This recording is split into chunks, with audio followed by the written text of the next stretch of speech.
स्वागत है आपका हमारे चैनल योगा एजुकेशन इंडिया में। विद्यार्थियों, आज इस वीडियो के माध्यम से मैं आपको कर्म योग को विशेष तौर पर बताऊंगी।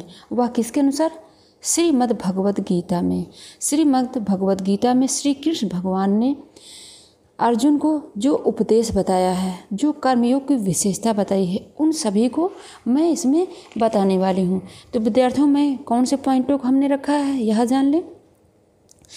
आप इसमें समझ सकेंगे कर्म योग को, संन्यास योग को, कर्म के स्वरूप को जान सकेंगे, कर्म कितने प्रकार के हैं, अर्थात सकाम और निष्काम कर्म क्या हैं, और संन्यास आदि को पॉइंटों में समझ सकेंगे। तो ध्यान से समझना।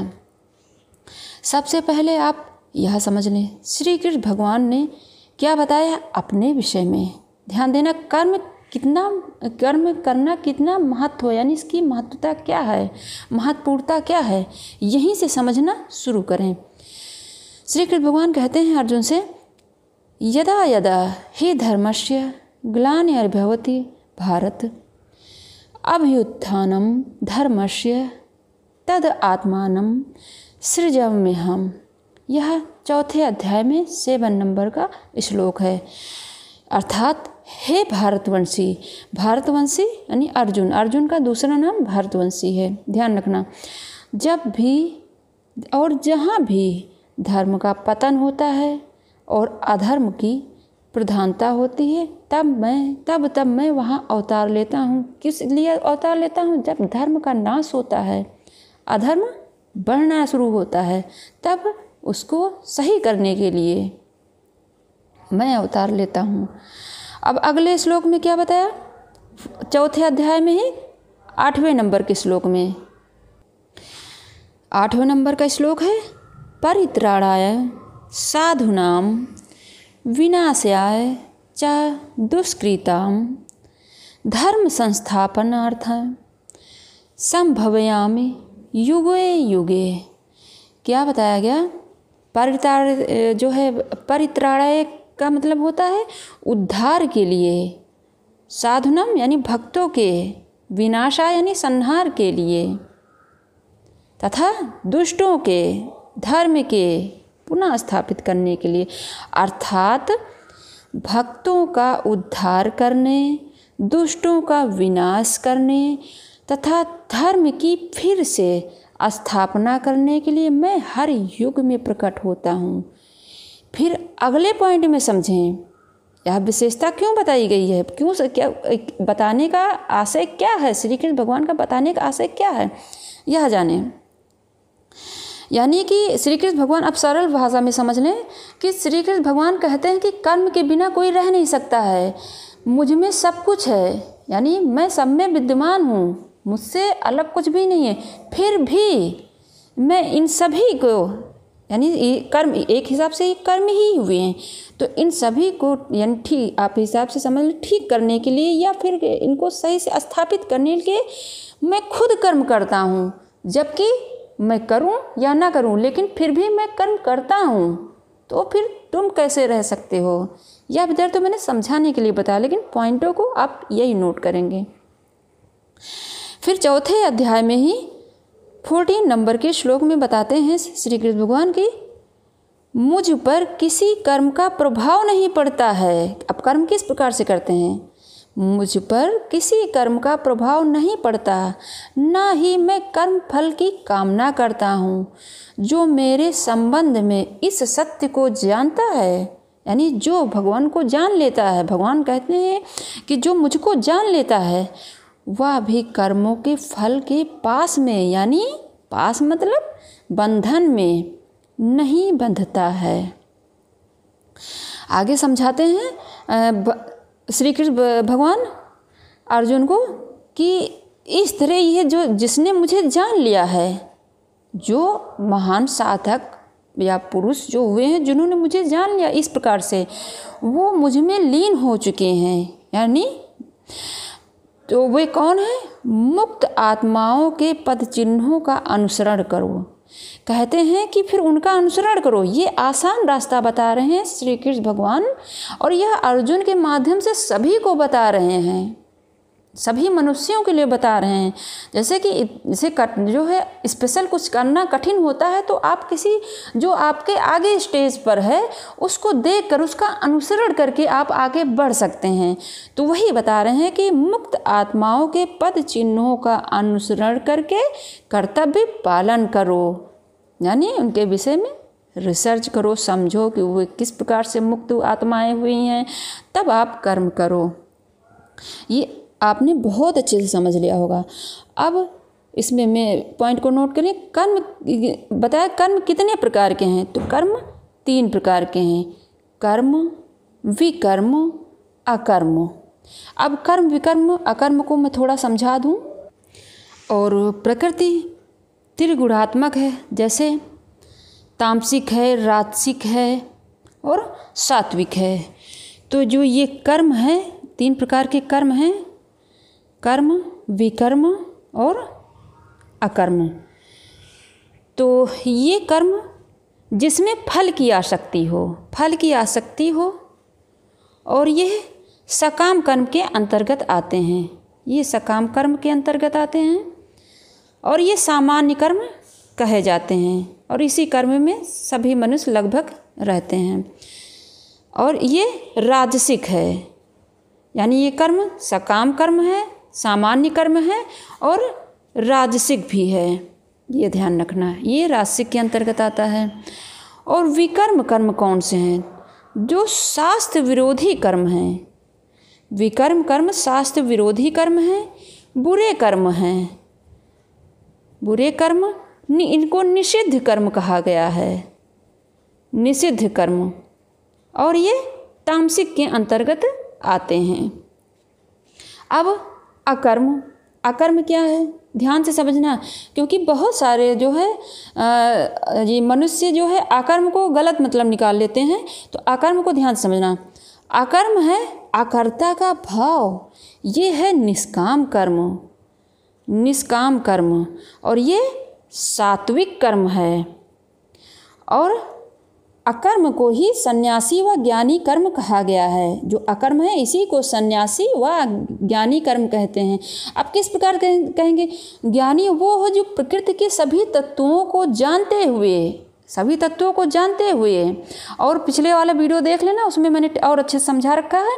जानते हुए जो कर्म करता है, जो आत्म स्वरूप को पहचान चुका है और कर्म करता है दूसरों के भले के लिए, यानी उसमें कोई फल की इच्छा नहीं रहती किसी भी प्रकार का, और वो भगवान को अर्पित करते हुए, सभी फल को भगवान को अर्पित करते हुए कर्म करता है, वह अकर्म। वही कर्म फिर अकर्म बन जाते हैं, ये अकर्म है। और सन्यासी व ज्ञानी, ज्ञानी वो जानकर, और सन्यासी सभी फलों को त्याग करते हुए सन्यास, उसे सन्यास कहा गया है। त्याग करते हुए कर्म, यानी दूसरे के भले के लिए, दूसरे के भले जो अच्छे कर्म हैं। अब आपके मन में आता है कि जैसे मन में क्वेश्चन बन सकता है कि फिर अच्छे कर्म कौन से हैं? जैसे कि मनुष्य में कर्म करने की स्वाभाविक प्रवृत्ति होती है, मनुष्य मजबूर है, प्रकृति के तीनों गुणों के कारण मनुष्य मजबूर है। तो दिमाग में आता है कि भाई अच्छे कर्म कौन से हैं? तो वे, यानी उनका विध मैं समझा दूँ, समझ लें आपके। जो मनुष्य को यह जानना चाहिए कि शास्त्रों के विधान के अनुसार क्या कर्तव्य है, क्या अकर्तव्य है, उसे ऐसे विधि विधानों को जानकर कर्म करना चाहिए। फिर धीरे धीरे ऊपर उठना चाहिए। विद्यार्थियों 16वें अध्याय में 24 नंबर के श्लोक में है। और यह तो आपने कई बार योग को पढ़ ही रखा होगा। योग कर्मश कौशलम, यानी कर्मों में कुशलता ही योग है। अनास जो है समत्व योग उच्यते, यानी समता का भाव ही योग है, यानी कर्म समत्व भाव से करते रहना चाहिए। ये सब आपने पढ़ ही रखा होगा। अब विद्यार्थियों फिर गीता के अनुसार कर्म, विकर्म, अकर्म। अब इन कर्मों में 2 प्रकार के कर्म होते हैं, विहित प्लस निषिद्ध। निषिद्ध तो जो अभी मैंने समझाया कि करने योग्य है ही नहीं, वो निषिद्ध हो गए। विहित में फिर नित्य नैमित्तिक काम प्रायश्चित कर्म रखे गए हैं। अब चलिए आगे समझते हैं। यानी विहित में नित्य नैमित्तिक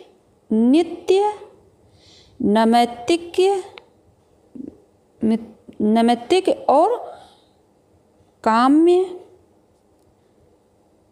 प्रायश्चित कर्म रखे गए हैं। ये आपने समझ लिया। अब हम आपको कर्म का स्वरूप समझाऊंगी। विद्यार्थियों चलिए समझते हैं। ज्ञानी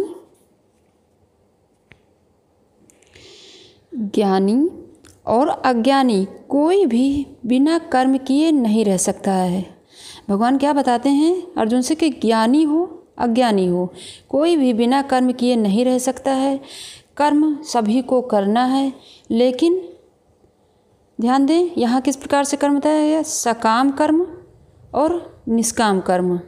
सकाम कर्म बंधन है, दुख का कारण बनता है, और निष्काम कर्म से परमात्मा का साक्षात्कार हो और दुखों से मुक्ति होती है। तो इस पॉइंट को ध्यान रखना। किस प्रकार से कर्म करना, सकाम कर्म और निष्काम कर्म से। यानी सकाम कर्म बंधन है, निष्काम कर्म परमात्मा का साक्षात्कार है। यानी विद्यार्थियों कर्म और कर्तव्य समझकर उसे फल सहित ईश्वर को समर्पित कर देना चाहिए।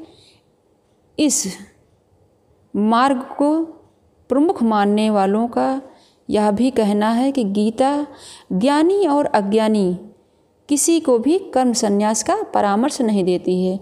यानी कर्म संन्यास का इसमें कोई रोल नहीं है, यानी जो है कर्म संन्यास नहीं ले सकते हैं। अब आगे समझते हैं।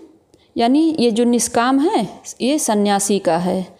अब निष्काम इसको सन्यासी, अब सन्यासी वह कैसे हुआ, अब ये आपको समझना है। निष्काम मतलब फलों, जो फल है फल की इच्छा है। सकाम कर्म में फल की इच्छा होती है, फल प्राप्ति की इच्छा से जो कर्म किए जाते हैं वो बंधन का कारण बनते हैं। निष्काम कर्म में जो शास्त्र के अनुसार कर्म करने योग्य हैं उनको करते हुए फल की इच्छा ना रखते हुए भगवान को, श्री कृष्ण भगवान को समर्पित करते हुए जो कार्य करना है वह सन्यासी है। अब निष्काम को ही सन्यासी आप समझ सकते हैं। अब अगले पॉइंट की तरफ बढ़ते हैं, समझते हैं। इसमें आगे बढ़ने से पहले एक पॉइंट और समझें ताकि और अच्छे से आपको याद समझ में आएगा। सन्यासी या ज्ञानी के लिए सभी प्रकार के कर्म अकर्म हो जाते हैं। अकर्म का मतलब यह नहीं कि कोई कर्म नहीं करना, अकर्म किस प्रकार से, सन्यासी या ज्ञानी के लिए सभी प्रकार के कर्म अकर्म हो जाते हैं, क्योंकि उसकी इंद्रियां विषयों से युक्त नहीं होती हैं, होती ही नहीं। उसके अंतःकरण में तो मात्र सच्चिदानंद घन परमात्मा ही स्थित हैं, इसलिए वो अकर्म कर्म करता है। अब आपके सामने आ सकता है कि योग आरूढ़ क्या है। योग आरूढ़ क्या है, तो वह अवस्था जिस काल में पुरुष ना तो इंद्रियों के भोगों में आसक्त होता है और ना ही कर्मों में आसक्त होता है, उस काल में सर्व संकल्पों का त्यागी पुरुष योगा आरूढ़ कहा जाता है। अब पॉइंटों के अनुसार हमने रखा है संन्यास और त्याग क्या है। अब मैं आपको समझाऊंगी संन्यास और त्याग, जैसा कि मैं आगे ही समझाती चली आ रही हूँ। सन्यासी क्या है, फल का त्याग करना। तो अब एक थोड़ा सा और मैं समझा दूँ, संन्यास और त्याग, जिससे कंफ्यूज हो जाते होंगे कि आखिर संन्यास और त्याग है क्या। संन्यास, जब हम काम कर्म का त्याग, संन्यास यानी निष्काम कर्म योग है, इसको करना होगा सन्यासी को। और त्याग नित्य नैमित्तिक काम में फल का त्याग, नित्य जो कर्म है और नैमित्तिक और काम्य फल का त्याग करना त्याग है। और ये सन्यास के विषय में ठीक आपको मैंने पहले ही समझा दिया कि सन्यासी कौन है, यानी फलों से त्याग ही सन्यास है और कर्म करना सन्यास है। अब अगले पॉइंट को समझते हैं। आत्म साक्षात्कार की निष्ठा जो है, यानी निष्ठा कितने प्रकार की है, आत्म साक्षात्कार कितने प्रकार के हैं, या अथवा निष्ठा कितने प्रकार की है, तो 2 प्रकार की है। वे कौन सी, ज्ञान योग निष्ठा से और कर्मयोग निष्ठा से। यानी श्री कृष्ण जी बताते हैं अर्जुन से कि दो प्रकार के पाररूप आत्म साक्षात्कार करते हैं। यानी दो प्रकार की निष्ठा है, वह ज्ञान योग निष्ठा और कर्मयोग निष्ठा। ज्ञान योग निष्ठा से सांख्य योग से संबंधित है, जैसा कि मैं अभी मैंने समझाया। और कर्म योग निष्ठा यानी भक्ति योग से, योगी भाव से अनासक्त भाव ये है। यानी ना तो बिना कर्म किए कर्म फल से छुटकारा पा सकते हैं, ना ही कर्मों का त्याग करके योगी बन सकते हैं, ना केवल संन्यास से सिद्धि प्राप्त होगी। यह भगवत गीता में बताया गया है। अब आगे बढ़ते हैं, प्रकृति के तीसरे पॉइंट को समझते हैं। प्रकृति के गुणों से बाध्य होकर कर्म किस प्रकार से? दो प्रकार के होते हैं, एक होता है मिथ्याचारी, दूसरा उत्कृष्ट। तो मिथ्याचारी क्या है? यानी प्रकृति के गुणों से विवश होकर जो कर्म करना पड़ता है, क्षण भर भी बिना कर्म के नहीं रह सकता है, जैसा कि मैं अभी बताती हुई चली आ रही हूँ। मिथ्याचारी वो है जो इंद्रियों को वश में करे, जो इंद्रियों को वश में करे जिद से और मन से इंद्रिय विषयों का चिंतन करे, वह मिथ्याचारी है। खुद को धोखा देता है, यानी कंट्रोल किया है इंद्रियों, लेकिन मन में लालसा बनी हुई है। और उत्कृष्ट कौन है? दूसरी तरफ जो उत्कृष्ट होते हैं साधक, निष्ठावान व्यक्ति मन से कर्मेंद्रियों को वश में करने का प्रयत्न करें, वो बिना आसक्ति कर्म है। ठीक, यानी जो दिखावा करें, मन में सोचे, वो मिथ्याचारी। और उत्कृष्ट जो मन से इंद्रियों को कंट्रोल करें। अब चौथे नंबर के पॉइंट को समझते हैं, यज्ञ रूप कर्म। अब यज्ञ को बताया कि अब यज्ञ रूप कर्म करने से योग की प्राप्ति तथा सभी पापों से मुक्ति हो जाता है। गीता में यह बताया गया, कितना भी व्यभिचारी दुराचारी हो मनुष्य, अगर भगवान को भजता है उनका मुझे ही भज, क्योंकि मनुष्य में ही यह क्षमता है कि वह मुझे भज सकता है। मनुष्य तन मिला है तो मुझे भज, यानी भजन करें। भजे यानी भगवान को समर्पित भाव से। अब जैसे आगे मैंने आपको समझाया सब कुछ, तो यानी यज्ञ रूप कर्म करने से योग की प्राप्ति तो होती है तथा सभी पापों से मुक्त हो जाता है। अगर वह मुझे भजता है तो सभी पापों से वह मुक्त हो जाता है। और यज्ञ कितने प्रकार के हैं वो मैं बताती हूँ। यह नहीं कि आपने जो है यज्ञ कुंड को जला लिया और उसमें आहुति दे दी, बस यही यज्ञ हो गया, ऐसा नहीं है। अगले पॉइंट में समझते हैं, ब्रह्म यज्ञ में ही, ब्रह्म जो है ब्रह्म यज्ञ में ही प्रतिष्ठित है, ब्रह्म यज्ञ में ही प्रतिष्ठित है। अगले पॉइंट में समझते हैं, जो प्रकृति जानकर, यानी जो प्रकृति को जानकर, सभी तत्वों को जानकर कर्म करता है, वह परम धाम को प्राप्त करता है। अगले पॉइंट में, जीवन ही यज्ञ है। ध्यान देना, जीवन ही यज्ञ है। अनासक्त भाव व दिव्य ज्ञान से किए गए कर्म ब्रह्म में लीन होते हैं। फिर अगले पॉइंट में यज्ञ के प्रकार समझ लो, द्रव्य यज्ञ, ब्रह्म यज्ञ, ज्ञान यज्ञ, जीवन के 4 आश्रम में यज्ञ, योग पद्धति, कठोर व्रत, संपत्ति त्याग, कठिन तप। अब कठिन तप ये नहीं कि एक टांग पर खड़े हो जाओ, एक हाथ उठाकर खड़े हो जाओ, ऐसा नहीं है। द्वंद्वों को सहन करना, समभाव में बने रहना। अष्टांग यज्ञ, प्राणों में आहुति, ये हो गया प्राणायाम। यहाँ पर योग सूत्र से यह मिलता जुलता है, पतंजलि ऋषि, यानी प्राणों में आहुति आदि, ये है प्राणायाम। अगले पॉइंट में समझते हैं, यज्ञ के बिना इस लोक या जीवन में ही सुखपूर्वक नहीं रह सकता है। यानी यज्ञ के बिना कोई मनुष्य नहीं रह सकता है। ये सब जो यज्ञ हैं बताएं, इन सभी को करना होगा। और यज्ञ के बिना इस लोक में तो रहना मुश्किल है, रह नहीं सकता है। अगला जन्म कैसे? अगला जन्म फिर वह मनुष्य का कभी नहीं पाएगा अगर वह इन यज्ञों को नहीं करेगा। तो देखो कर्म कितना जो है इम्पोर्टेंट है। कर्म के बिना मनुष्य एक पल भी नहीं रह सकता है। तो ध्यान से समझना विद्यार्थियों। थोड़ा सा मैं आपको संन्यास योग को पॉइंटों में समझा दूं, ठीक। जब मनुष्य अपनी प्रकृति को वश में कर ले, यानी जीवात्मा देहधारी प्रकृति को वश में कर ले और मन से सभी कर्मों को त्याग कर इस 9 द्वार बताया गया है गीता में भी, जैसा उपनिषदों में बताया गया है, 9 द्वार यानी भौतिक शरीर में सुखपूर्वक रहे वह सन्यासी है।